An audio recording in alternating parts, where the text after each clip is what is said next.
Bismillahirrahmanirrahim. Assalamualaikum warahmatullahi wabarakatuh. Bertemu lagi bersama saya, Dede Ridwana, tutor materi PKBM Bina Pandu Mandiri Ciamis. Semoga semua warga belajar di PKBM Bina Pandu Mandiri Ciamis selalu diberikan kesehatan, kelancaran dalam berbagai macam hal, dan selalu diberikan rezeki yang berlimpah. Amin ya Allah ya Robbal Alamin. Pada kesempatan kali ini, kita masuk ke materi kewenangan lembaga negara menurut Undang-Undang Dasar tahun 1945. Menurut Pamuji, sistem adalah suatu kebulatan atau keseluruhan yang kompleks atau terorganisir. Sedangkan menurut Rusadi, Kanta Prawira, sistem diartikan sebagai suatu kesatuan yang terbentuk dari beberapa unsur atau elemen. Nah, ini sistem yang berperan ya Bapak Ibu ya. Ya, mungkin Bapak Ibu juga sering mendengar kata atau istilah sistem, ya, sistem. Atau mungkin pernah membaca ya, biasanya di HP juga, di handphone, ya sistemnya ada Android, nah semacam itu ya Bapak Ibu. Ini dari kedua orang ini, Pak Muji dan Pak Rusadi, ini mengartikan ya sebuah sistem itu seperti apa. Nah, secara etimologis, kata politik berasal dari bahasa Yunani, yaitu polis yang berarti kota yang berstatus negara kota.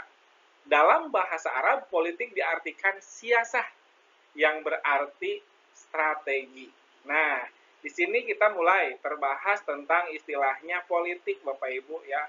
Dan yakin hampir semua orang sekarang mah sering mendengar istilah politik. Partai politik, ini politik, ini politik. Sudah tidak asing lagi ya di telinga kita. Nah, arti dari kata politik ini ya, menurut ya secara etimologis politik berasal dari bahasa Yunani yang artinya polis yang berarti kota yang berstatus negara kota, atau siasah kalau misalkan menurut bahasa Arab, atau strategi. Strategi apa yang dapat mengatur? Intinya kita harus percaya kepada para pejabat atau pemangku kebijakan, strategi yang dimiliki oleh mereka itu hal yang sangat baik untuk kemajuan wilayah kita. Tuh. Secara umum, sistem politik dapat diartikan sebagai keseluruhan kegiatan politik di dalam negara atau masyarakat yang mana kegiatan tersebut berupa proses alokasi nilai dasar kepada masyarakat dan mendahulukan pola hubungan yang fungsional di antara kegiatan politik. Nah, dari kata ini yang secara umum kita mendahulukan kepentingan nasional ya, di antaranya kegiatan politik. Kegiatan politik ini kita mungkin sudah mengenal, sudah tahu ya. Banyak sekali partai politik yang memang partai politik tersebut itu berlomba-lomba di hal kebaikan ya, di hal kebaikan. Itu semua dapat kita lihat dari logo, dari kata-kata visi misi dari partai politik tersebut, semuanya menuju hal kebaikan Bapak Ibu. Ya. Kalau misalkan sekarang ternyata partai politik ini visi misinya seperti ini, ada nggak yang lebih baik? Cari lagi ya, sampai kita menemukan ke yang terbaik ya. Apapun yang kita lakukan pasti akan mencari hal yang terbaik. Kalau misalkan tidak menemukan yang terbaik, kita cari yang paling sedikit melakukan kejelekannya. Itu hal yang pertama Bapak Ibu. Kemudian infrastruktur politik adalah kelompok kekuatan politik dalam masyarakat yang turut berpartisipasi secara aktif. Kelompok tersebut bisa berperan menjadi pelaku politik tidak formal untuk terus turut serta dalam membentuk kebijaksanaan negara. Nah, di sini kita harus ada infrastruktur politik, dalam artian infrastruktur itu jembatan, ya, jembatan politik, kelompok kekuatan politik dalam masyarakat yang turut berpartisipasi secara aktif. Kita mendukung nih program pemerintah dalam hal ini.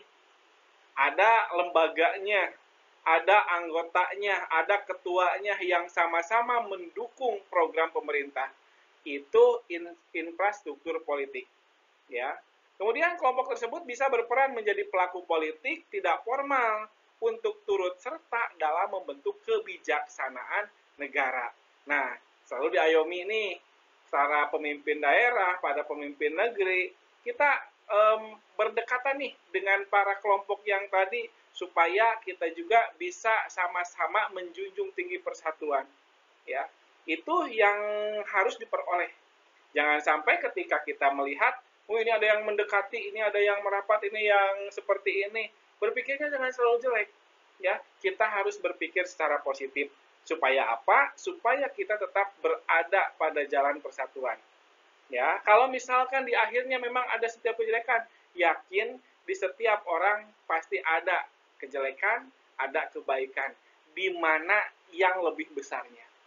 Ya, di mana yang lebih besarnya? Kebaikannya atau kejelekannya?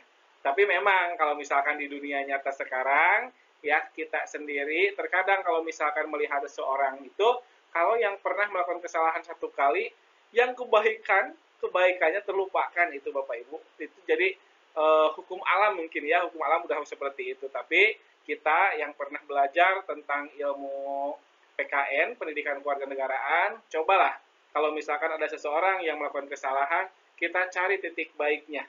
Apakah dia lebih banyak kebaikannya ataukah kejelekannya? Itu Bapak Ibu ya.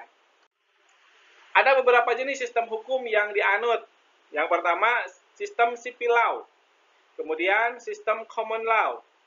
Kemudian sistem hukum sosialis dan sistem hukum Islam. Nah, sistem ini yang mana yang dianut? Ada 4 sistem. Ya, yakin yang sistem hukum Islam ini adanya di Arab Saudi, Bapak Ibu.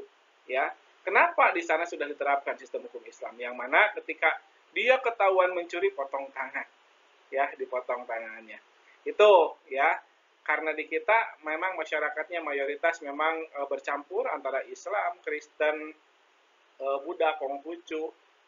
Itu memang mayoritasnya di Islam, tapi hukum Islam tidak diterapkan secara langsung di Indonesia, ya. Nah, mungkin itu Bapak Ibu materi yang bisa disampaikan pada kesempatan kali ini. Semoga Bapak Ibu bisa melaksanakan memberikan penilaian dengan baik dan benar. Jangan lupa ya Bapak Ibu untuk mengerjakan penilaiannya supaya mendapatkan hasil yang maksimal. Itu saja akhir kata. Wassalamualaikum warahmatullahi wabarakatuh.